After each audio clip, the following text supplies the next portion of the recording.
개척사를 보면 18세기 초 두 사람의 젊은이가 청운의 꿈을 안고 영국에서 배를 타고 인도하여서 신대륙인 이곳 미국에 내렸습니다.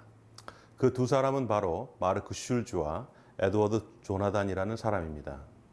이 두 사람은 똑같이 신천지에서 새로운 미래를 개척하기 위해서 이곳에 왔습니다. 그런데 마르크 슐츠라는 사람은 내가 이곳에서 큰 돈을 벌어 부자가 되어서 내 자손에게는 가난이라는 것을 모르고 살도록 돈을 벌어야 하겠다라고 생각하고 뉴욕에 술집을 차려서 열심히 일했습니다. 결국 그의 소원대로 엄청난 돈을 벌어서 당대의 큰 부자가 되었습니다. 그런 반면에 조나단 에드워드라는 사람은 내가 여기까지 온 것은 신앙의 자유를 찾아서 왔으니 바른 신앙생활을 통하여 신앙의 자유가 있는 이곳에서 바른 신앙생활을 해야 되겠다라고 생각하고 신학교에 들어가서 목사가 되었습니다. 그리고 세월이 흘렀습니다.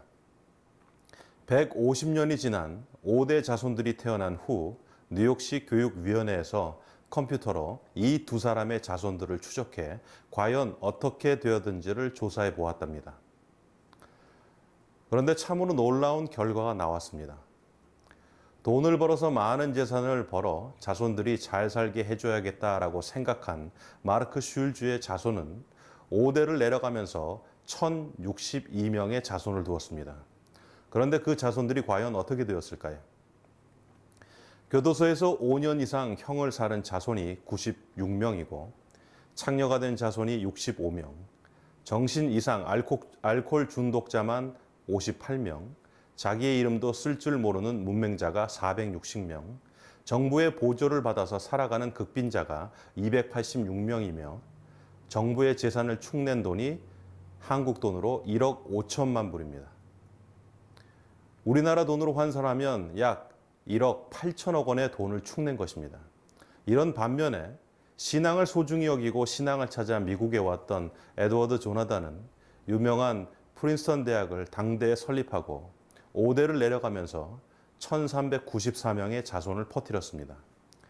자손들 중에 선교사 목사만 116명이 나왔고 예일대학 총장을 비롯한 교수, 교사만도 86명, 군인이 76명, 나라의 고급관리가 80명, 문학가가 75명, 실업가가 73명, 발명가가 21명, 부통령을 한 사람, 상원의원, 하원의원, 주지사가 나왔고 장로, 집사가 286명이 나왔답니다. 도합 816명입니다.